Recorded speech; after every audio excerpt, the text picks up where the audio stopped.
हे परमेश्वर, मैं अपने संपूर्ण मन से तेरा धन्यवाद करूंगा। मैं तेरे सब आश्चर्य कर्मों का वर्णन करूंगा। मैं तेरे कारण आनंदित और प्रफुल्लित हो जाऊंगा। और हे परम प्रधान, मैं तेरे नाम का भजन गाऊंगा। दाऊद अपने भजन में लिखते हुए कहता है कि मैं परमेश्वर की स्तुति करूंगा, परमेश्वर के नाम को सराहूंगा, उसके नाम को मैं धन्य कहूंगा, उसकी तारीफ करूंगा और उसकी बड़ाई करूंगा, क्योंकि वही जो है आदर और महिमा के योग्य है। आइए हम उसके कारण प्रफुल्लित हों और आनंदित हों और मगन हों, क्योंकि हमारा छुड़ाने वाला, हमारा उद्धार करने वाला जगत में आ गया है, जिसकी हम खुशियां मनाने के लिए हम इन दिनों में तैयार हैं। उस आनंद में और भी डूब जाने के लिए हम सब तैयार हैं। इसलिए आइए हम उस परमेश्वर को धन्य कहें, जिसने इस मनुष्य की जो पाप में पड़ा हुआ था, कुचला हुआ था, उसकी सुधि ली है। हम प्रार्थना में चलें। प्रभु जी, हम एक बार फिर से तुझे धन्यवाद देते हुए तेरे चरणों के पास आते हैं। हम धन्यवाद देते हैं इस सुंदर समय के लिए जो प्रभु आपने हमारे जीवनों में दिया कि हम प्रभु फिर से प्रभु तुझे धन्यवाद दे सकें, तेरी स्तुति कर सकें, क्योंकि तूने हमें जिंदों की जमीन में जिंदा रखा है। प्रभु जी, हम धन्यवाद देते हैं कि तूने 2020 में और प्रभु जी दिसंबर के प्रभु जी आपने 20 तारीख तक प्रभु जी हमें संभाला है। हम पर अपना अनुग्रह, अपने अनुकंपा बना के रखिए प्रभु जी। इसके लिए हम तुझे धन्यवाद देते हैं। धन्यवाद देते हैं प्रभु जी के तूने महामारी से बचा करके हमें अपनी महिमा में इस्तेमाल किया और अपनी महिमा के लिए रखा है प्रभु। हम इसके लिए फिर से तुझे धन्य कहते हैं। आज फिर से प्रभु जब हम तेरी आराधना, तेरी स्तुति करने के लिए इकट्ठा हैं, हम सबको तू बड़ी बरकत दे, हम सबको अपनी आत्मा से परिपूर्ण कर, हम सबका मन प्रभु जी तुझे धन्य कहने वाला हो सके और हम सब प्रभु जी तेरी तारीफ करते हुए तेरे नाम को धन्य कह सकें। तेरे उस अनुग्रह को प्रभु और भी समझते हुए हम तेरी निकटता में जीवन जीने वाले बन सकें। प्रभु इन दिनों में जब हम तेरे जन्मदिन की खुशियों में प्रभु जी सराबोर हैं प्रभु, हम चाहते हैं तो हमारी खुशियों को और बड़ा होने दे पिता। हम इस खुशियों का इजहार करते हुए हम अपने आत्मिक जीवन में इस बड़ी खुशी को महसूस करने पाए, क्योंकि प्रभु हम जानते हैं कि तू हमारा उद्धार करने के लिए जगत में आया था। इसलिए पिता आप आशीष दें, जिन्होंने उद्धार नहीं पाया उद्धार पा सकें इस क्रिसमस में, जिससे प्रभु तेरी महिमा हो। हम प्रभु फिर से जो कुछ भी तेरी महिमा में हम गाते बजाते, विनती निवेदनों को तेरे समीप लाते, तेरे वचनों को पढ़ते सुनते सुनाते, सब पर तेरी आशीष हो और सबके द्वारा से प्रभु तुझे महिमा मिले। जितने लोग इस ऑनलाइन आराधना में जुड़ रहे हैं प्रभु, उन सबको तू बड़ी बरकत दे और आशीष दे। सब कुछ तेरे हाथों में देते हुए, पूरी आराधना को तेरे हाथों में देते हुए, अपनी कलीसिया को तेरे हाथों में देते हुए और ये चाहते हुए प्रभु के एक एक को प्रभु आज फिर तू अपनी महिमा में इस्तेमाल कर। प्रभु यीशु मसीह के नाम से मांगते हैं, आमीन।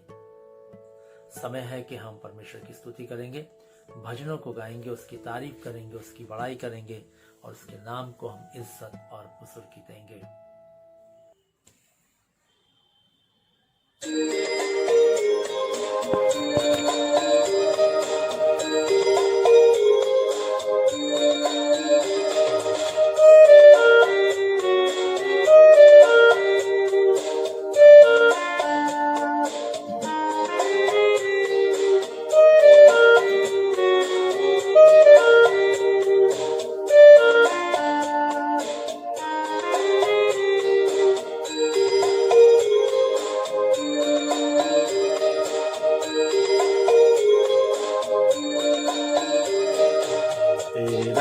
हो अभिषेक अमन के राजकुमार, आज हमारे दिल में जन्म ले, हे प्रभु यीशु महान, हे प्रभु यीशु महान। तेरा हो अभिषेक अमन के राजकुमार, आज हमारे दिल में जन्म ले, हे प्रभु यीशु महान, हे प्रभु यीशु महान।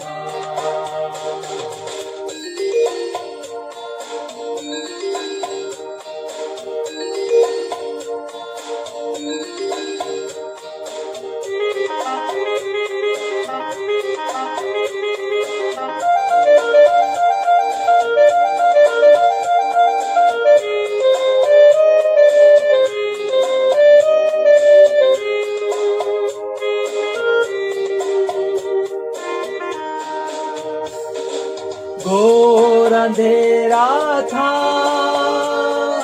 राहत उलझी थी, ये जमीन कुछ थी,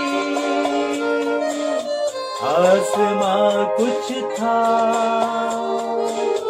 तूने आकर फिर संवारा, तेरा प्रेम आवा, तेरा प्रेम अपार।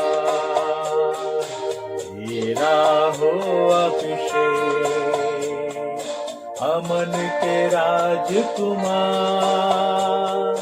आज हमारे दिल में जन्म ले, हे प्रभु यीशु महान, हे प्रभु यीशु महान।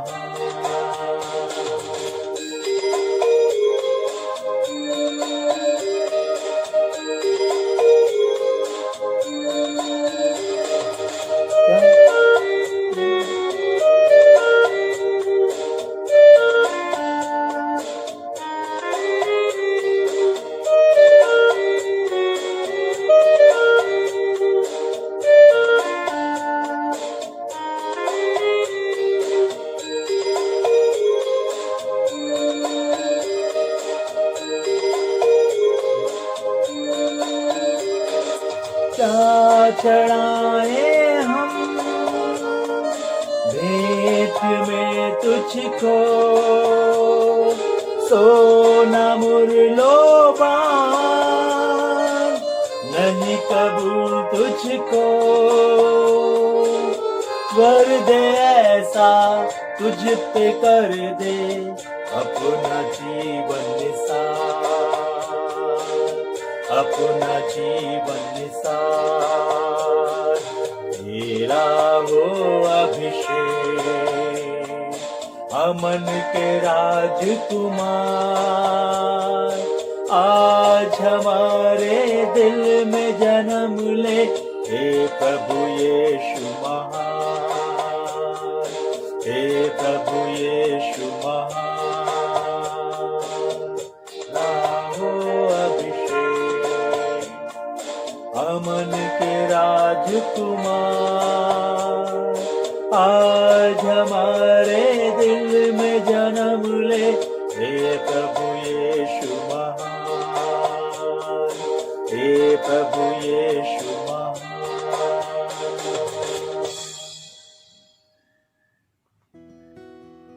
ये समय रहेगा कि हम उत्तरवादी पाठ में चलेंगे और मैं दरखास्त करूंगा भाई स्केल विलियम से कि वो उत्तरवादी पाठ में हमें ले चले। सबको जय मसीह की। आइए एक बार फिर से हम परमेश्वर वचन को खोल लेंगे और जैसा कि उत्तरवादी पाठ हम पढ़ रहे हैं, तो इन दिनों में हम यीशु के जन्म से संबंधित उत्तरवादी पाठ पढ़ रहे हैं। तो निकाल लेंगे मत्ती रचित सुसमाचार उसका 2 अध्याय और पहले पद से लेकर के 12 पद तक उत्तरवादी पाठ में पढ़ेंगे। यहाँ पर इस प्रकार से लिखा है, हेरोदेस राजा के दिनों में जब यहूदिया के बैतलहम में यीशु का जन्म हुआ, तो पूर्व से कई ज्योतिषी यरूशलेम में आकर पूछने लगे, यहूदियों का राजा जिसका जन्म हुआ है कहाँ है? क्योंकि हमने पूर्व में उसका तारा देखा है और उसको प्रणाम करने आए हैं। यह सुनकर हेरोदेस राजा और उसके साथ सारा यरूशलेम घबरा गया। तब उसने लोगों के सब प्रधानों, याजकों और शास्त्रियों को इकट्ठा करके उनसे पूछा, मसीह का जन्म कहाँ होना चाहिए? उन्होंने उससे कहा, यहूदिया के बैतलहम में, क्योंकि भविष्यवक्ता के द्वारा यूं लिखा गया है, हे बैतलहम, तू जो यहूदा के प्रदेश में है, तो किसी भी रीति से यहूदा के अधिकारियों में सबसे छोटा नहीं, क्योंकि तुझ में से एक अधिपति निकलेगा जो मेरी प्रजा इस्राएल की रखवाली करेगा। तब हेरोदेस ने ज्योतिषियों को चुपके से बुलाकर उनसे पूछा कि तारा ठीक किस समय दिखाई दिया था, और उसने ये कहकर उन्हें बैतलहम भेजा, जाओ इस बालक के विषय में ठीक ठीक मालूम करो, और जब वह मिल जाए तो मुझे समाचार दो, ताकि मैं आकर उसको प्रणाम करूं। वे राजा की बात सुनकर चले गए और जो तारा उन्होंने पूर्व में देखा था वह उनके आगे आगे चला और जहाँ बालक था उस जगह के ऊपर पहुंचकर ठहर गया। उस तारे को देखकर वे अति आनंदित हुए। उन्होंने उस घर में पहुंचकर उस बालक को उसकी माता मरियम के साथ देखा और मुंह के बल गिरकर बालकों को प्रणाम किया और अपना अपना थैला खोलकर उसको सोना और लोबान और गांधरस की भेंट चढ़ाई। तब सरवन ने ये चेतावनी पाकर कि हेरोदेस के पास फिर न जाना, वे दूसरे मार्ग से अपने देश को चले गए। परमेश्वर के वचन के पढ़े जाने और सुने जाने पे आशीष हो। सबको जय मसीह की। समय है कि हम परमेश्वर को धन्यवाद दें इस बात के लिए वो हमारा उद्धार करने के लिए अपने स्वर्गीय महिमा को छोड़ करके इस पृथ्वी पर आया, ताकि हम उसके पृथ्वी पर आने से हम जीवन को पा सके, हम उद्धार को पा सके। तो आइए हम उसे धन्य कहेंगे, अपने हाथ जोड़ेंगे, अपनी आंखों को बंद करेंगे, परमेश्वर को धन्यवाद का बलिदान हम अपने जीवन के द्वारा से परिवार के साथ जब हम इकट्ठा हैं, हम परमेश्वर को चढ़ाएंगे।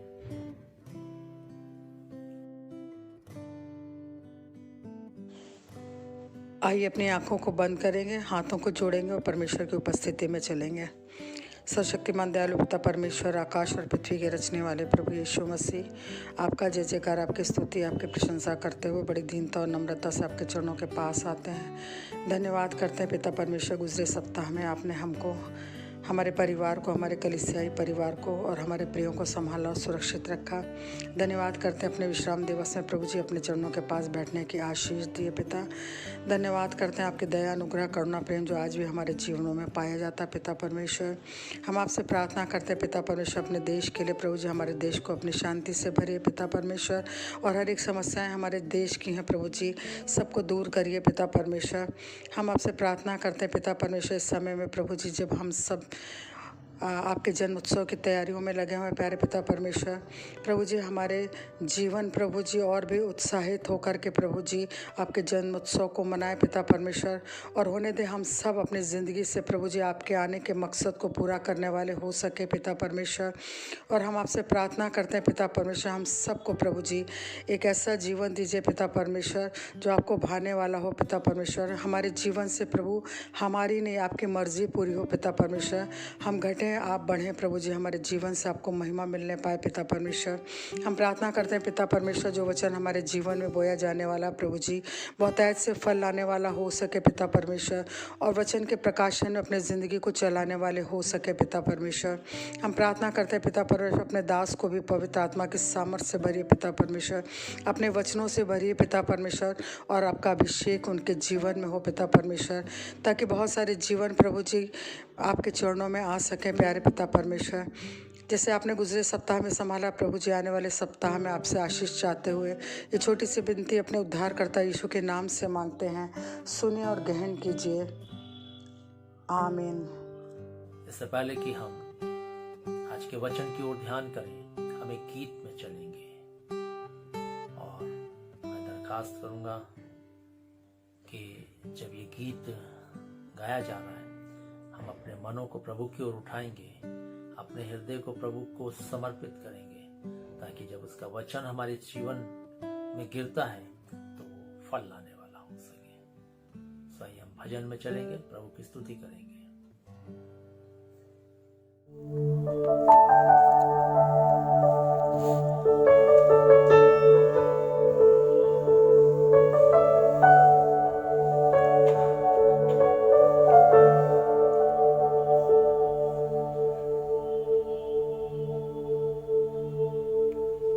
ना देखूं कुछ भी मुसीबतों में, आशा में जीवन के हर पल में। ना देखूं कुछ भी मुसीबतों में, आशा में जीवन के हर पल में। कैसा अनोखा प्यार तेरा, साथ ना छोड़े तू मेरा। कैसा अनोखा प्यार तेरा, साथ ना छोड़े तू मेरा।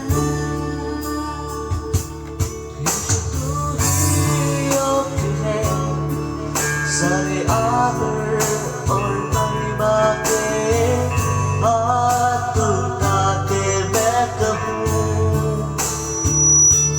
प्रभु तू ही योग्य है। सारे आदर और महिमा के हाथ उठा के मैं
सारे आदर और महिमा के हाथ उठा के मैं कहूँ तू सारों का प्यारा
करता है रहमत है तेरी तू बेदाग करता है आदत है मेरी दाग बन जाता हूँ आदत है मेरी दाग बन जाता हूँ रहमत है तेरी तू बेदाग करता है रहमत है तेरी तू बेदाग करता है। प्रभु का धन्यवाद हो, प्रभु की स्तुति हो, उसकी तारीफ हो, उसकी बड़ाई हो कि परमेश्वर ने एक बार फिर से हमें समय दिया कि हम परमेश्वर के चरणों के पास आए और आज फिर हम उसके जीवित वचनों को हम सुने। और आज फिर परमेश्वर का आत्मा जब हमसे बात किया जा रहा है, जब परमेश्वर का आत्मा हमसे बोल रहा है, तो आइए हम उस परमेश्वर को जो सचमुच में आज फिर हमें इस बात को सिखाने जा रहा है कि हम प्रभु यीशु मसीह के आने के मकसद को समझें। सो हम अपना ध्यान प्रभु की ओर लगाएंगे। पिछले हम कई रविवारों से इस बात को देख रहे हैं कि प्रभु यीशु मसीह के आने का मकसद क्या था और उससे हमारे जीवन में उसके आने का मकसद किस प्रकार से पूरा हुआ, इन बातों पर हम विचार कर रहे हैं। और आज फिर सुबह में जब हम परमेश्वर के वचनों को सुनने जा रहे हैं आज के दिन में, तो हम परमेश्वर के तरफ अपने मन को एकाग्रचित करके हम फिर से इस बात को सुनेंगे जो पवित्र आत्मा हमें सिखाना चाहता है। प्रभु यीशु मसीह इस पृथ्वी पर मनुष्य बनकर आया, या हम कहें खुदा खुद जो है मनुष्य बनकर इस संसार में जब आया, तो उसके आने के कुछ कारण थे जिनको हम पिछले रविवारों में सीखा है और जो शेष रह गए उनके बारे में हम इन दिनों में विचार कर रहे हैं। और हम जो है जब 4th एडवेंट में पहुंच गए हैं, हम जो है हम प्रभु के नाम की उसके जन्मदिन की खुशियां मनाने के लिए हम जब उसमें जो है बढ़ रहे हैं, तो मैं आपका ध्यान इस बात की ओर केंद्रित करना चाहता हूँ कि ये खुशी केवल जो है इस संसार में केवल दुनियावी रीति से ना हो, बल्कि ये खुशी हमारी जिंदगी में आत्मिक रीति से दिखने पाए, आत्मिक रीति से ये खुशी हमारी जिंदगी में आने पाए। क्योंकि परमेश्वर जो है वो हमारे जीवन में केवल क्षणिक खुशी देना नहीं चाहता, वो हमारी जिंदगी में हमेशा की खुशी को देना चाहता है, वो हमारी जिंदगी में हमेशा की जिंदगी को देना चाहता है, वो हमारी जिंदगी में हमेशा के लिए छुटकारा प्रदान करना चाहता है, वो सब कुछ हमेशा के लिए करना चाहता है। क्योंकि वो परमेश्वर जो है जो भी कार्य करता है वो हमेशा के लिए करता है। इसलिए जितने भी लोगों को उसने चंगाई दी, जितने भी लोग जो है प्रभु की ओर से ब्लेसिड हुए, उन सब को उन्होंने हमेशा के लिए आशीषित किया। इसलिए आज हम प्रभु यीशु मसीह के आने के और कारणों पर भी विचार करेंगे और इसलिए बाइबल को हम जब पढ़ते हैं तो उसमें हम पाते हैं, सबसे पहले मैं आपका ध्यान जो हूँ ले चलना चाहूँगा मत्ती रचित सुसमाचार उसके 9वें अध्याय में। देखिए बाइबल क्या कहती है, आप मेरे साथ निकालें मत्ती रचित सुसमाचार उसका 9वां अध्याय। देखिए बाइबल क्या कहती है मत्ती 9 में और उसकी 12 और 13 पद को हम पढ़ेंगे। देखिए प्रभु परमेश्वर का वचन क्या कहता है। मत्ती 9 और उसके 12-13 में इस प्रकार से लिखा है। आइए आप मेरे साथ बाइबल को खोल लेंगे और यहाँ पर ऐसा लिखा है, यह सुनकर यीशु ने उनसे कहा, वैद्य भले चंगों के लिए नहीं परंतु बीमारों के लिए आवश्यक है। इसलिए तुम जाकर इसका अर्थ सीख लो, मैं बलिदान नहीं परंतु दया चाहता हूँ, क्योंकि मैं धर्मियों को नहीं परंतु पापियों को बुलाने आया हूँ। अब यहाँ पर हम देखते हैं प्रभु यीशु मसीह अपने मुख के द्वारा से इस बात को कहते हैं, इस बात को बताते हैं लोगों को कि मैं क्यों इस पृथ्वी पर आया हूँ, मेरे आने का कारण क्या है, मैं क्यों इस पृथ्वी पर आया हूँ, मैं क्यों स्वर्ग से नीचे उतरा हूँ पृथ्वी पर, इसलिए कि मैं पापियों को बुलाने आया हूँ। इसको बुलाने आया हूँ, पापियों को बुलाने आया हूँ। प्रिय भाई बहनों, पृथ्वी पर जब प्रभु यीशु मसीह इस संसार में आए तो मैं आपको बताना चाहता हूँ कि उस समय में मनुष्य की दशा बहुत दयनीय थी। मनुष्य जो है पाप में अपने जीवन को जी रहा था और पाप के कारण से उसके चारों ओर अंधकार ही अंधकार था, उसको कुछ दिखाई नहीं पड़ता था। और पृथ्वी पर जो है, जो पापी मनुष्य था उसकी दशा तो बहुत ही खराब थी। और बाइबल हमें इस बात को बताती है कि पापी लोगों से लोग जो है, जो धर्मी लोग थे वो व्यवहार नहीं रखते थे, पापी लोगों के संग वो बैठते नहीं थे, पापी लोगों के संग उठते नहीं थे, पापी लोगों का बहुत तिरस्कार होता था। और ऐसी दशा में जिसका तिरस्कार हो, ऐसी दशा में जिसको नेग्लेक्ट किया जाए, ऐसी दशा में उस पापी व्यक्ति के जीवन पर क्या परिवर्तन आ सकता है, ये असंभव सी बात है। और उस जमाने में इस प्रकार की बातें थी। हम बाइबल को जब पढ़ते हैं तो हम देखते हैं जब जक्कई के घर में यीशु मसीह गए तो लोग कुड़कुड़ा कर कहने लगे, ये तो पापी मनुष्य के घर में चला गया है। जब यीशु मसीह ने पापियों के बीच में बैठ करके संगति रखी भोजन के साथ, तो लोग कहने लगे कि ये तो पापियों के साथ खाता और पीता है। और इस प्रकार की कई बातों को हम जो है देखते हैं कि उस जमाने में जो है पापी मनुष्य की दशा जो है बहुत ही दयनीय थी। और प्रभु यीशु मसीह जब इस संसार में आए तो उन्होंने साफ कहा, मैं इसलिए आया हूं कि मैं पापियों को अपने पास बुलाऊं, पापियों को अपने पास बुलाऊं। और इस बात से हम इस बात को समझ सकते हैं प्रिय भाइयों कि प्रभु यीशु मसीह एक ऐसा प्रभु है जो सचमुच में पापियों को बचाने के लिए इस जगत में आया। क्योंकि पापियों से प्यार करना ये बहुत ही बड़ी बात है, बहुत ही अलग सी बात है। क्योंकि लोग पापियों से उस जमाने में प्यार नहीं करते थे, पापी लोगों से उस जमाने में लोग घृणा करते थे, नफरत करते थे। उनका जीवन जो है पापी लोगों से जो है अपने आप को वो अलग करके रखते थे। वे पापियों के साथ बैठते नहीं थे, खाते नहीं थे, और अपने जीवन को उसमें इन्वॉल्व नहीं करते थे उन लोगों के साथ। और ऐसे तिरस्कृत जिंदगी को जी रहे थे लोग। तब प्रभु यीशु मसीह ने आकर के लोगों से कहा, क्योंकि लोग जो है वो अपने जीवन में जो भी धर्म के काम करते थे उसके द्वारा से वो अपने आप को बहुत धर्मी समझते थे। जैसे आज भी बहुत सारे लोग हैं, जब थोड़ा सा धर्म का काम करते हैं तो वो अपने आप को इस बात को दिखाना चाहते हैं कि हम बहुत धर्मी हैं। लेकिन परमेश्वर का पुत्र यीशु मसीह ने कहा जो है, उसने कहा कि मैं बलिदान नहीं परंतु दया चाहता हूं। मैं बलिदान नहीं चाहता, मैं बहुत सारी भेंटें नहीं चाहता, मैं दया को चाहता हूं। इसलिए मैं पापियों धर्मियों को नहीं, पापियों को बुलाने आया हूं।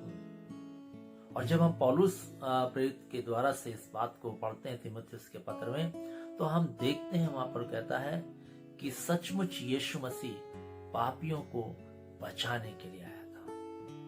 सचमुच में प्रभु यीशु मसीह था जिसने आकर पापियों का उद्धार किया, जिसने आकर के पाप से मनुष्य को अवगत कराया और पाप से उसको निकाला। और इसलिए प्रिय भाई बहनों, जो है परमेश्वर का वचन हमें इस बात को बताता है कि प्रभु यीशु मसीह के जो आने का मकसद था वो ये था कि वो पापियों को बुलाए। और उसने पापियों को बुलाया, उसने आह्वान दिया और उसने कहा जो प्यासा है वो मेरे पास आए, मेरे पास आए, मैं उसे तृप्त करूंगा। इसलिए प्रिय भाई बहनों, हम प्रभु यीशु मसीह के आने के मकसद को बहुत साफ तरीके से देखते हैं। उसने केवल जो है इस बात को जो है आकर के इस पृथ्वी पर यूं ही पूरा नहीं कर दिया, बल्कि उसने इस बात को बोला और कहा कि मैं पापियों को बचाने के लिए आया हूं। और आज वही कार्य वो हमको दे गया है। हम जो बचे हुए लोग हैं, हमें जो प्रभु ने बचाया है, हमारे जो जीवन का उद्धार किया है, हम पर जो उसने अपना अनुग्रह किया है, हम पर जो उसने अपनी दया की है, वही बात को आज हमें अपने जीवन से प्रकट करके लोगों के बीच में जाकर के पापी लोगों के साथ जो है अपने जीवन को रख करके और उनको प्रभु के बारे में बताना है, प्रभु के बारे में सिखाना है, उनके जीवन पर तरस खाना है, उनके जीवन पर अपनी दया को उड़ेलना है, ताकि वो आत्मा जो नरक में जा रही है वो बच जाए। ठीक हमें भी यही काम करना है, क्योंकि हम पिछले रविवार इस बात को देख रहे थे कि प्रभु यीशु मसीह ने कहा मुझे पिता ने जिस कार्य के लिए भेजा था वो मैंने पूरा किया, और इसलिए अब मैं तुम्हें भेजता हूं ताकि तुम भी वही कार्य करो। इसलिए परमेश्वर का वचन आज हमें फिर से बात करते हुए इस बात को बताने का प्रयास कर रहा है, इस बात को सिखाने का प्रयास कर रहा है कि हम जो है प्रभु यीशु मसीह के उस नक्शे कदम पर चलें, उसके आदर्शों का, उसके पद चिन्हों का अनुकरण करें। ये बात हमें प्रिय भाई बहनों सीखनी होगी, इस बात को हमें अपने जीवन में समझना होगा।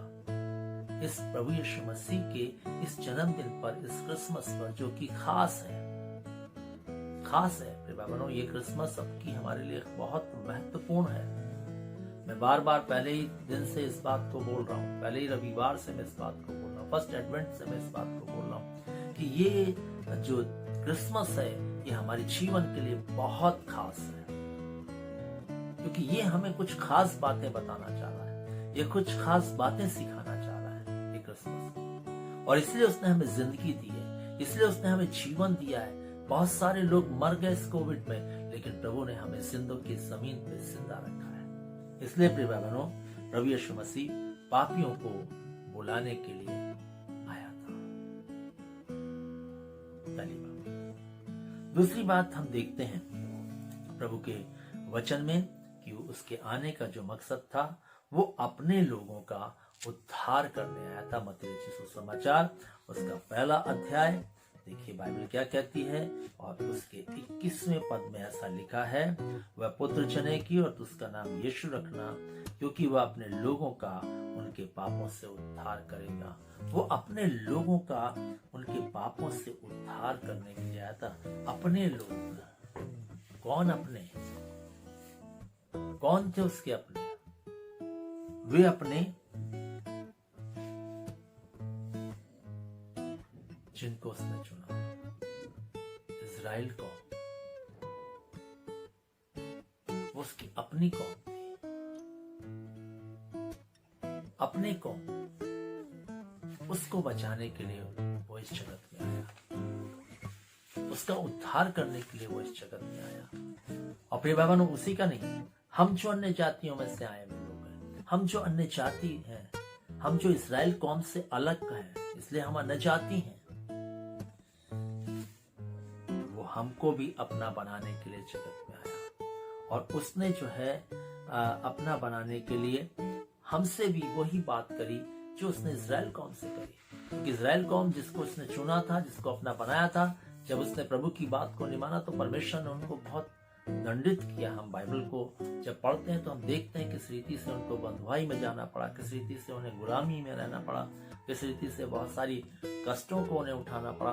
हम इन सब बातों को देखते हैं प्रिय भाइयों। बाइबल हमें इस बात को बताती है कि उसके अपने कौन हैं। अपने वे हैं जिन्होंने उस पर विश्वास किया है, अपने वे हैं जिन्होंने मन फिराया है, अपने वो हैं जिन्होंने पश्चाताप किया है, अपने वे हैं जिन्होंने जो है सचमुच में प्रभु यीशु मसीह को अपना उद्धारकर्ता करके ग्रहण किया है, अपने वे हैं जिन्होंने उससे जो है माफी मांगी है, अपने पापों के क्षमा को मांगा है। वे हैं अपना वो नहीं, अपने वो नहीं है जो अपनी जिंदगी को अपने तरीके से जी रहे हैं और प्रभु का नाम ले रहे हैं। अपने वे हैं जिन्होंने सचमुच में प्रभु पर विश्वास किया, जिन्होंने अपने जीवन का समर्पण किया प्रभु के लिए। वे हैं अपने लोगों का जो है अपना बनाकर उनका उद्धार करेगा वो। और बाइबल हमें इस बात को बताती है कि मनुष्य ने अदन के बगीचे में ही परमेश्वर से अपना नाता तोड़ लिया था और वो शैतान का हो गया था, वो शैतान का बन गया था अपना। वो उसके तरीके से अपनी जिंदगी को छीनने वाला बन गया, वो उसके अनुसार अपने जीवन को चलाने वाला बन गया। और इसलिए बाइबल हमें इस बात को बताती है, परमेश्वर का वचन हमें इस बात को बताता है, जब मनुष्य शैतान का अपना बन गया तो फिर प्रभु का तो रहा नहीं। और उद्धार तो तभी होगा जब प्रभु का वो अपना बनेगा। और अपना कब बनेगा? जब वो प्रभु पर विश्वास करेगा। अपना कब बनेगा? जब वो पश्चाताप करेगा। अपना कब बनेगा? जब वो मन फिराएगा। अपना कब बनेगा? जब वो अपने जीवन को प्रभु को समर्पण करेगा, तब वो अपना बनेगा। इसलिए परमेश्वर का वचन आज हमसे बात कर रहा है प्रिय भाइयों इन दिनों में, और वो हमें सिखा रहा है कि प्रभु यीशु मसीह का जो आने का मकसद था वो अपने लोगों का उद्धार करने के लिए। इसलिए आज जब ये क्रिसमस आ गया है, हमें इस बात को देखना है अपने जीवन में, इस बात को परखना है अपने जीवन को, इस बात से कि क्या सचमुच में मैं प्रभु का अपना बना हूं या नहीं, मैं उसका अपना हो गया हूं कि नहीं। इस बात को समझना है प्रिय भाइयों। और जब हम इस बात को समझेंगे तभी जो है हम उसके अपने बन पाएंगे, तभी जो है वो अपने लोगों का उद्धार करेगा, कि वो अपने लोगों का उद्धार करने के लिए इस जगत में आया है। इसलिए आज भी प्रभु हमसे कहता है कि आइए हम अपने बन जाएं इसका, क्योंकि हम जो शैतान के बने हुए हैं हम प्रभु के बन जाएं, हम जो शैतान के हो गए हैं हम प्रभु के हो जाएं, क्योंकि प्रभु ने हमारी रचना की है, प्रभु ने हमें रचा है, प्रभु ने हमें बनाया है। बाइबल इस बात को हमें बताती है और हम शायद जानते भी हो इस बात को कि परमेश्वर ने हमारी रचना की है। जब परमेश्वर ने हमारी रचना की है तो फिर हम प्रभु के क्यों नहीं होकर के जीवन को जीना चाहते, फिर प्रभु के अधीनता में अपनी जिंदगी को क्यों नहीं बिताना चाहते, प्रभु की आज्ञाओं में अपने जीवन को क्यों नहीं चलाना चाहते, क्यों हम जो है शैतान की अधीनता में अपनी जिंदगी को रखना चाहते हैं, क्योंकि हमने अपने जीवन को जो है शैतान के हाथों में अदन के बगीचे में सौंप दिया था। इसलिए हम उसके अपने बन गए थे, जबकि हम प्रभु के अपने थे। प्रभु ने हमें बनाया था, हमारे जीवन में नतनों का श्वास उसने फूंका था और इसीलिए तो अपना बनाने के लिए उसने स्वर्ग छोड़ा, पृथ्वी पर आ गया आज से 2020 वर्ष पहले। इसलिए प्रिय भाई बहनों, आइए इस क्रिसमस पर हम उसके अपने हो जाएं, हम उसके अपने बन जाएं, ताकि हम प्रभु यीशु मसीह के द्वारा से उस बड़े उद्धार को प्राप्त कर सकें, जिसके बिना कोई स्वर्ग के राज्य में प्रवेश नहीं करेगा। बिना उद्धार पाया कोई नहीं जाएगा। तीसरी बात जो प्रभु यीशु मसीह के आने का कारण था, लूका रचित सुसमाचार उसके 19वें अध्याय और उसके 10वें पद को हम पढ़ेंगे तो यहाँ पर इस प्रकार से लिखा है। लूका रचित सुसमाचार उसका 19वां अध्याय देखिए क्या कहती है बाइबल। हम खोलेंगे अपने पवित्र शास्त्र बाइबल को। 19:10 क्योंकि मनुष्य का पुत्र खोए हुओं को ढूंढने और उनका उद्धार करने आया है। अब यहाँ पर हम इसको इस प्रकार से समझें कि यीशु मसीह जो है खोए हुओं को ढूंढने और उनका उद्धार करने आया है। यीशु मसीह खोए हुओं को ढूंढने आया है। खोए हुए को, जो खो गए, पाप में जो खो गए, जो पाप में खो गए, जो संसार में खो गए, जो अभिलाषाओं में खो गए, जो विलासता में संसार की खो गए, जो भोग विलास में खो गए, ऐसे लोगों को ढूंढने के लिए आया ताकि वो उनको अपना बना करके उनका उद्धार कर सके। इसलिए प्रिय भाई बहनों, प्रभु यीशु मसीह का जो आने का एक मकसद था, उस जिस मकसद से वो इस पृथ्वी पर आया, उसको हमें समझना होगा और उसको समझ करके हमें अपनी जिंदगी को इस पृथ्वी पर जीना होगा। प्रिय भाई बहनों, हमें उसके आने के मकसद को अपनी जिंदगी में पूरा करने देना होगा, उसको पूरा करना होगा कि जब वो खोए हुओं को ढूंढने आया और उनका उद्धार करने आया। मैं भी तो खोया हुआ था, मैं भी तो भटका हुआ था, मेरी भी तो कोई राह नहीं थी। मैं अपने जीवन को जो है ऐसे ही अंधकार में टटोलता हुआ जी रहा था, लेकिन प्रभु यीशु मसीह ने मुझे ढूंढ निकाला और मुझे अपना बना लिया। प्रिय बहनों, ये जकई जिसके बारे में यहाँ प्रभु यीशु मसीह कह रहे हैं कि आज इस घर में उद्धार आया है, इसी वृत्तांत का एक हिस्सा है। और हम इस वृत्तांत में देखते हैं कि किस रीति से प्रभु यीशु मसीह ने जकई को जो है वो ढूंढ निकाला और जकई को किस रीति से उसने अपने पास बुलाकर अपना बना करके उसका उद्धार किया। प्रिय भाई बहनों, ऐसे ही परमेश्वर का पुत्र अब की क्रिसमस पर जब हम इसको सेलिब्रेट करने जा रहे हैं, यदि आज हम भी खोए हुए हैं, हम भी जो है जकई की मानिंद अन्याय कर रहे हैं, अन्याय करके किसी का कुछ ले रहे हैं और कई दीगर पापों में लिप्त हैं, संसार की अभिलाषाओं में लिप्त हैं, हम जो है संसार के पाप में खोए हुए हैं, प्रभु आज हमें भी जकई के समान ढूंढ करके निकाल करके हमारा उद्धार करने की शक्ति रखता है। इसलिए हमें जो है प्रभु यीशु मसीह के को देखने के लिए जो है जैसे जकई ने लालसा रखी, हमें लालसा रखनी होगी ताकि हम जो है सचमुच में प्रभु को मिल जाए। प्रभु को जकई कैसे मिला? अगर जकई जो है पेड़ पर ना होता गुलर के, तो प्रभु यीशु मसीह को वो मिल सकता था? नहीं मिल सकता था। वो मिल इसलिए गया प्रभु यीशु मसीह को, और प्रभु यीशु मसीह ने इसलिए उसे ढूंढ लिया क्योंकि वो जो है प्रभु को देखना चाहता था, वो प्रभु के पास लौटना चाहता था। जो उसका सचमुच में पिता था, उसके पास वो जाना चाहता था। ऐसा हम दूसरे शब्दों में इसको हम ऐसा कहें, आत्मिक रीति से।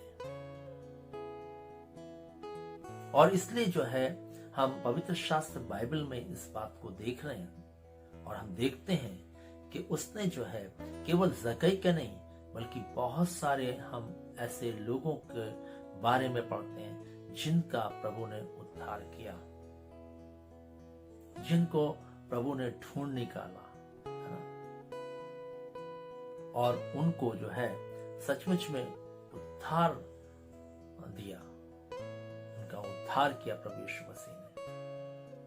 और इसलिए प्रिय भाई बहनों, आज जब हम प्रभु यीशु मसीह के आने के मकसद में इस बात को सीख रहे हैं कि प्रभु ने खोए हुओं को ढूंढा, आज मुझे और आपको भी जब उसने एक बड़ी सेवा में रखा है, या हमें एक मसीह होकर के जीवन जीने के लिए रखा है, या क्रिसमस के सेलिब्रेशन में हम सबको रखा है कि हम क्रिसमस मनाएं, तो क्रिसमस तो यही है कि वो अपने लोगों का उनके पापों से उद्धार करने आया था। क्रिसमस तो यही है कि वो खोए हुओं को ढूंढने के लिए स्वर्ग से पृथ्वी पर आया। आइए हम भी जो है इस क्रिसमस पर ढूंढे लोगों को जो खो गए हैं पाप में, उनको ढूंढ निकाले और उनको परमेश्वर के राज्य तक पहुंचाने के लिए अपने जीवन के द्वारा से यत्न करें, जैसे प्रभु यीशु मसीह ने इस पृथ्वी पर आकर यत्न किया और उनका उद्धार किया। हम भी करें ऐसे ही, ताकि परमेश्वर को महिमा मिल सके। और इसलिए बाइबल हमें बताती है कि उसके आने का जो मकसद था वो खोयों को ढूंढना था। चौथी बात, प्रभु यीशु मसीह के आने का जो मकसद था वो है मत्ती रचित सुसमाचार 20 और उसके 28 पद में। देखिए परमेश्वर का वचन क्या कहता है। मत्ती 20 के 28 में पढ़ेंगे, देखिए बाइबल क्या कहता है 20 के 28 में। और यहाँ पर ऐसा लिखा हुआ है 20:28 में परमेश्वर का वचन इस प्रकार से कहता है,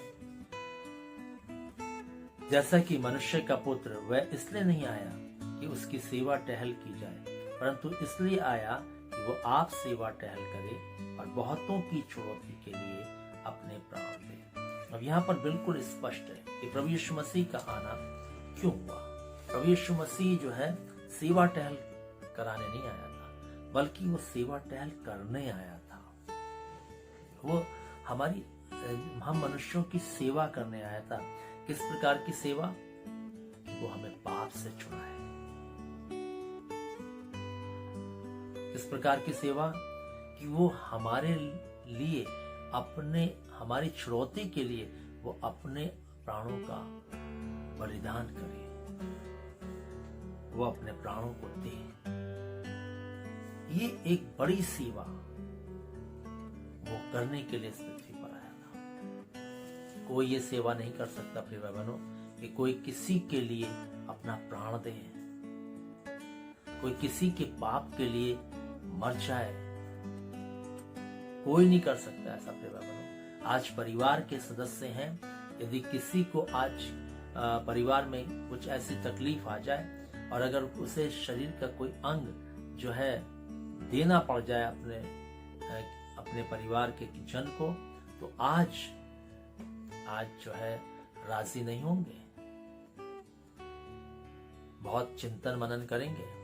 बहुत लोग कहेंगे, अरे भाई ये तो इनका जीवन कितना है, तुम अपना जवान हो, तुम अपना अगर एक अंग दे दोगे तो अंग दान कर दोगे तो क्या होगा, तुम्हारी जिंदगी तो पूरे भविष्य चौपट हो जाएगा तुम्हारा।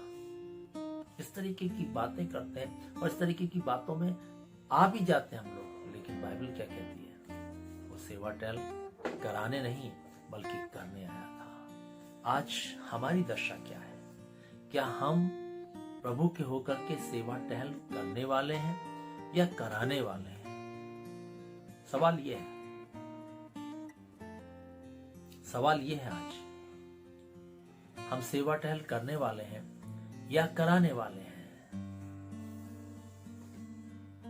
ये हमें देखना होगा प्रिय भाई बहनों, क्योंकि हमारा जो प्रभु यीशु मसीह है वो सेवा टहल कराने नहीं करने आया था। और मुझे और आपको भी सेवा टहल करनी है, चाहे वो उद्धार के कार्य की सेवा टहल करनी हो, चाहे वो पाप से निकालने की सेवा टहल करनी हो, चाहे वो जो है लोगों को सुसमाचार सुनाने की सेवा टहल करनी हो। किसी भी प्रकार की सेवा टहल हमें क्यों ना करनी हो, हमें पैदल जाना हो, हमें जो है कुछ भी करना हो, प्रभु के नाम के लिए, प्रभु की महिमा के लिए हमको कुछ चीजें अपने जीवन की बलिदान भी करनी हो, तो हम करेंगे उस सेवा टहल को करने के लिए, ताकि परमेश्वर के पुत्र की जो पहचान है वो हम में दिखाई दे सके। क्योंकि परमेश्वर का वचन हमसे बार बार कहता है कि हमें इसीलिए बुलाया गया है ताकि हम उसके पच्छिनों पर चल करके हम उसके महिमा करें, उसका अनुकरण करें, उसके पच्छिनों पर चलकर उसका अनुकरण करें। और हमें अनुकरण जब करने के लिए ही बुलाया गया है तो हमें अनुकरण में सेवा टहल भी करनी होगी। हमें जो है खोयों को ढूंढना भी होगा, हमें जो है लोगों को प्रभु का बनाना भी होगा। हमें जो है सचमुच में पापी लोगों से प्रेम करना होगा,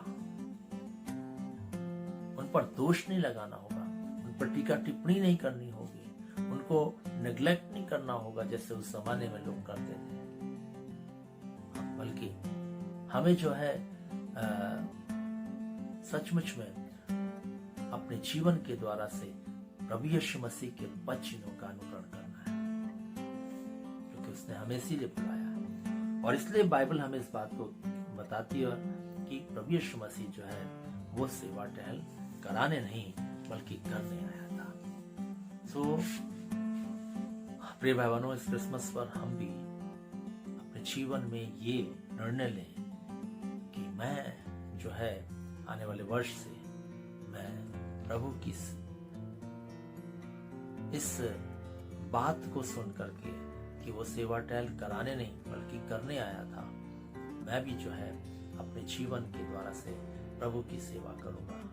सुसमाचार सुनाने के लिए मैं सेवा टहल करूंगा, मैं जो है लोगों को पाप से निकालने के लिए सेवा टहल करूंगा। ये हम निर्णय लेकर के इस नए वर्ष में जो 2021 हमारे जीवन में प्रभु दे रहा है, फिर से हम आगे बढ़ सकें, ताकि हमारा जीवन जो है सचमुच में बहुतों के चुनौती के लिए जो है प्रयोग में आ सके। हम जो है बहुतों के प्राणों को जो है बचाने वाले ठहर सके। पांचवी बात, प्रभु यीशु मसीह के आने का कारण वो था व्यवस्था को पूरा करना, प्रभु की व्यवस्था को पूरा करना। मत्ती रचित सुसमाचार के 5वें अध्याय में हम जाएंगे, देखिए क्या कहता है परमेश्वर का वचन 5 और उसके 17 और 18 पद को पढ़ेंगे। यहाँ पर ऐसा लिखा हुआ है 17 और 18 में, यह ना समझे कि मैं व्यवस्था या भविष्यवक्ताओं की पुस्तकों को लोप करने आया हूँ। लोप करने नहीं परंतु पूरा करने आया हूँ, क्योंकि मैं तुमसे सच कहता हूँ कि जब तक आकाश और पृथ्वी टल ना जाए तब तक व्यवस्था से एक मात्र या एक बिंदु भी बिना पूरा हुए ना टलेगा।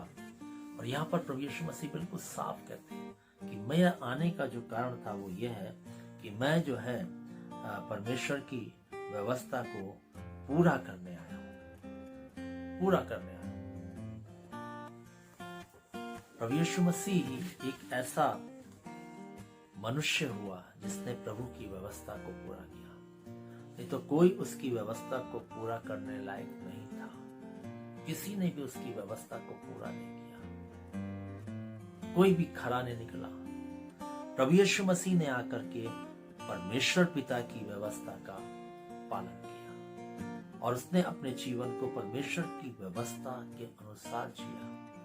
और परमेश्वर की व्यवस्था का जो पालन किया वो इस तरीके से किया क्योंकि उसने कोई पाप नहीं किया, तभी तो उसने पूरी व्यवस्था का पालन किया।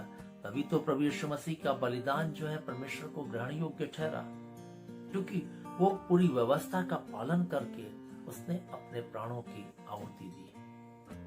इसलिए परमेश्वर का वचन आज हमें इस बात को बताना चाहता है, जब प्रभु यीशु मसीह इस पृथ्वी पर मनुष्य बनकर आया, जब वो व्यवस्था का पालन कर रहा है, जब वो व्यवस्था को पूरा कर रहा है, जब वो व्यवस्था को अपने जीवन में मान रहा है, तो मुझे और आपको परमेश्वर की व्यवस्था जो उसने हमसे कहा है करने के लिए, वो हम क्यों अपने जीवन के द्वारा से नहीं करते? क्यों नहीं हम अपने जीवन के द्वारा से उसको पूरा कर सकते? हम कर सकते हैं प्रिय भाई बहनों, याद रखिए, हम परमेश्वर की व्यवस्था को पूरा कर सकते हैं, क्योंकि प्रभु यीशु मसीह ने उसकी व्यवस्था को अपने जीवन के द्वारा से पूरा किया। क्यों? क्योंकि क्या कहता है पहला यूहन्ना 3 और 4 में लिखा है, जो परमेश्वर की व्यवस्था का विरोध करता वो पाप करता है, क्योंकि परमेश्वर की व्यवस्था का विरोध करना ही पाप है। और प्रभु ने कोई पाप नहीं किया, इसलिए उसने परमेश्वर की सारी व्यवस्था को पूरा किया। इसलिए प्रिय भाई बहनों, मुझे और आपको भी परमेश्वर का ये क्रिसमस सीजन जो है हमें सिखाना चाहता है ना, प्रभु यीशु मसीह के आने का रीजन और ये क्रिसमस सीजन हमें सिखाना चाहता है कि मुझे और आपको परमेश्वर की आज्ञाओं को मानना है, मुझे परमेश्वर की आज्ञाओं का विरोध नहीं करना है। मुझे परमेश्वर ने जो करने को कहा है वो मुझे करना है। जो उसने सिखाया वो मुझे वैसा ही सीख करके जीवन को आगे बढ़ाना है। अगर उसने मुझे आराधनालय में जाने के लिए एक व्यवस्था दी है तो मुझे उसका पालन करना है। अगर मुझे उसने दान देने की एक व्यवस्था दी है तो मुझे उसका पालन करना है। अगर उसने मुझे प्रार्थना करने के लिए कहा है तो मुझे प्रार्थना करना है। अगर उसने मुझे जो है अपने वचन के अनुसार जीवन को जीने के लिए आदेशित किया है तो मुझे उस तरीके से अपनी जिंदगी को जीना है। क्योंकि जब यीशु मसीह परमेश्वर का पुत्र होकर के उस व्यवस्था का पालन करता है, उस व्यवस्था को पूरा करता है, तो मुझे भी और आपको भी करना आवश्यक है। इसलिए प्रभु यीशु मसीह का आने का जो मकसद 5वां था वो व्यवस्था को पूरा करना है। 6वीं और अंतिम बात, प्रभु यीशु मसीह का आना इस पृथ्वी पर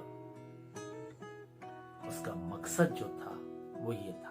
हम निकालेंगे यूहन्ना रचित सुसमाचार और उसका 18वां अध्याय। देखिए बाइबल क्या कहती है। 18वां अध्याय और उसके 37 पद में लिखेंगे प्रभु यीशु मसीह के आने का मकसद क्या था। लिखा हुआ यहाँ पर 37वें पद में, पिलातुस ने उससे कहा, तू क्या राजा है?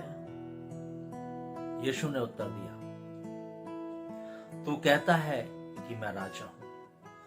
मैंने इसीलिए जन्म लिया और इसीलिए मैं संसार में आया हूं कि सत्य की गवाही दूं। जो कोई सत्य का है वो मेरा शब्द सुनता है।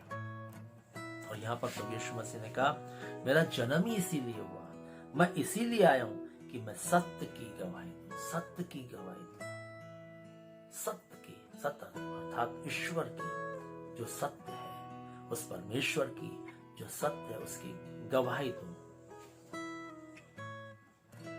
कैसे गवाही दूं? उसके तरीके से अपनी जिंदगी को जी करके, उसके तरीके से अपने चाल चलन को दिखा करके मैं उसकी गवाही दूं। प्रभु यीशु मसीह सचमुच में उस सत्य की गवाही बन करके आया था और उसने अपने जीवन को जब इस पृथ्वी पर जिया तो सचमुच में उसके जीवन के द्वारा से वो सत्य दिखाई देता था। और इसीलिए प्रभु यीशु मसीह ने यूहन्ना 14:6 में कहा, मार्ग, सत्य और जीवन मैं हूं। क्योंकि वो ईश्वर देहधारी होकर के इस पृथ्वी पर आया और उसने आकर के मनुष्य देह में होकर के उसने जो है उस सत्य के बारे में, उस ईश्वर के बारे में जो जिसको लोग नहीं जानते थे, जिसको लोग नहीं पहचानते थे, जिनको अनजाना में ईश्वर करके मान करके अपने उस परमेश्वर की आराधना करते थे, उन लोगों को उस सत्य के बारे में यीशु मसीह ने बताया। और उसने कहा कि मैं सत्य की गवाही देने के लिए आया हूं, कि मैं सत्य की गवाही दूं और जो कोई सत्य का है वो मेरा शब्द सुनता है। जो सत्य का है वही मेरा शब्द सुनेगा। सत्य का शब्द तो वही सुनेगा जो उसका अपना है। जिसका अपना नहीं तो वो उसकी बातों को क्यों सुनेगा? जो यीशु सत्य है उसकी बात को कौन मानेगा अगर वो सत्य का नहीं है? उसकी आवाज को समझ ही नहीं पाएगा, उसकी बात को पहचान ही नहीं पाएगा, क्योंकि वो उस सत्य को जानता ही नहीं है। और इसलिए प्रिय भाई बहनों, परमेश्वर का वचन हमें बताता है कि यीशु मसीह ने ही आकर के उस सत्य ईश्वर का प्रकाशन इस पृथ्वी पर दिया। और आज जब मैं सत्य को जान गया हूं, यही क्रिसमस सीजन हमें बताना चाहता है। यही क्रिसमस जो सीजन है हमें सिखाना चाहता है। और प्रभु यीशु मसीह के आने का जो रीजन है उसको भी हमें बताना चाहता है। दोनों ही बातें, ये सीजन और रीजन, दोनों ही बातें हमको परमेश्वर सिखा रहा है। उसका आने का रीजन कि वो सत्य की गवाही दे, इसलिए आया, और क्रिसमस सीजन ये हमें सिखा रहा है कि मुझे और आपको भी हमेशा सत्य की गवाही देना है, हमें सत्य के बारे में बताना है लोगों को। अगर सचमुच में हम सत्य के हैं तो निश्चित हम सत्य को बताएंगे। अगर हम सचमुच में सत्य के हैं तो हम सत्य जैसा जीवन जिएंगे, है ना। हम उसके तरीके से जीवन जिएंगे, उसके तरीके से अपनी जिंदगी को हम इस पृथ्वी पर बिताएंगे प्रिय बहनों, क्योंकि हम सत्य के हैं और सत्य का जो है वो उसका शब्द सुनता है। जो सत्य का नहीं वो उसका शब्द कभी नहीं सुन सकता प्रिय बहनों। इसलिए हम यहाँ पर देखते हैं इस 4th क्रिसमस सीजन में कि प्रभु यीशु मसीह के आने का कारण, पहला कारण वो पापियों को बुलाने आया, दूसरा कारण वो अपने लोगों का उद्धार करने आया, तीसरा कारण वो खोए को ढूंढने आया, चौथा कारण वो सेवा टहल करने आया ना कि कराने आया, पांचवा कारण वो व्यवस्था को पूरा करने आया, छठा कारण वो सत्य की गवाही देने आया, सत्य की गवाही देने आया। और ये 6 रीजन थे जिसके लिए प्रभु इस पृथ्वी पर आया। और ये 6 रीजन हमें इस क्रिसमस सीजन में इस बात को बताना चाहते हैं कि जैसे यीशु ने पापियों को बुलाया, हमें भी पापियों के बीच में जाना है, उनके पाप के बारे में जो बाइबल बताती है पाप के बारे में उसको बताना है कि पाप कितना भयानक है। यदि हमने इस पाप से अपने आप को बाहर नहीं निकाला तो एक दिन ये पाप हमारी जिंदगी को कितनी बड़ी हानि में ले जाएगा, यह हमें बताना है। इस रीति से हमें उनको, क्योंकि वो अपना बनाने के लिए आया था, हमें ये क्रिसमस सीजन बताता है कि हमें लोगों को परमेश्वर का बनाना है। जो शैतान के बने हुए हैं उनको परमेश्वर का बनाना है। जो खो गए हैं संसार में, पाप में, उनको ढूंढ कर निकालना है और प्रभु तक पहुंचाना है। सेवा टहल हमें भी करना है। यीशु मसीह जैसे सेवा टहल इस पृथ्वी पर आके कि हमें भी करना है। हमें भी जो है बहुतों की छुड़ौती के लिए हमें भी बहुत चीजों का बलिदान करना है, त्याग करना है। ये क्रिसमस सीजन हमें बताना चाहता है जैसे प्रभु ने व्यवस्था को पूरा किया, मुझे और आपको भी परमेश्वर की हर व्यवस्था का, हर आज्ञा का जो उसने हमें दी है उसका हमें पालन करना है और हमें सत्य की गवाही देना है। सो ये है प्रिय भाई बहनों इस 4th क्रिसमस सीजन का ये संदेश।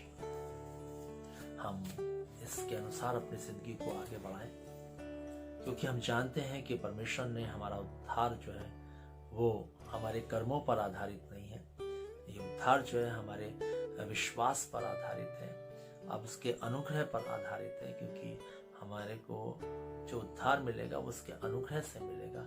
लेकिन अगर उसका अनुग्रह हम पर हो गया तो इसका मतलब ये नहीं कि हम अनुग्रह को व्यर्थ जाने दें, है ना। पौलुस कहता है रोमियो 6 में, यदि अनुग्रह हम पर हुआ है तो इसका मतलब ये नहीं कि हम पाप करते रहें। पौलुस ने उस अनुग्रह को प्राप्त करने के बाद भी पूरी जो पत्रियां लिखी हैं, उसने जो मसीह जीवन की जो चाल लिखी है वो बिल्कुल अलग है, बिल्कुल अलग है। उसने बिल्कुल अलग उस चाल को बताया। ऐसा नहीं कि वो अनुग्रह से उद्धार हो गया तो फिर हम जैसा चाहे वैसा जीवन जिए, अनुग्रह तो हो ही गया है, अब तो उद्धार मिल ही गया है, ऐसा नहीं। उसने अपने पत्रों में इस बात को कहा कि एक मसीह को कैसी जिंदगी जीनी है, एक विश्वासी को कैसी जिंदगी जीनी है, एक क्रिश्चियन को कैसी जिंदगी जीनी है, ये बताया उसने।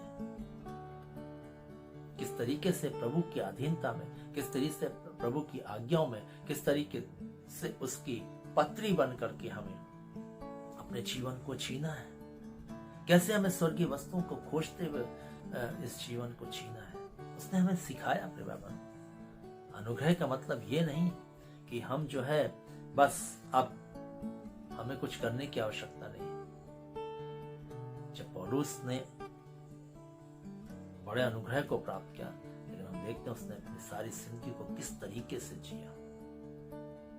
अनुग्रह उस पर हो गया था दमिश्क के मार्ग पर, बस फिर खत्म हो जाती कहानी और अपने जीवन को फिर आप अपने तरीके से जीता रहता।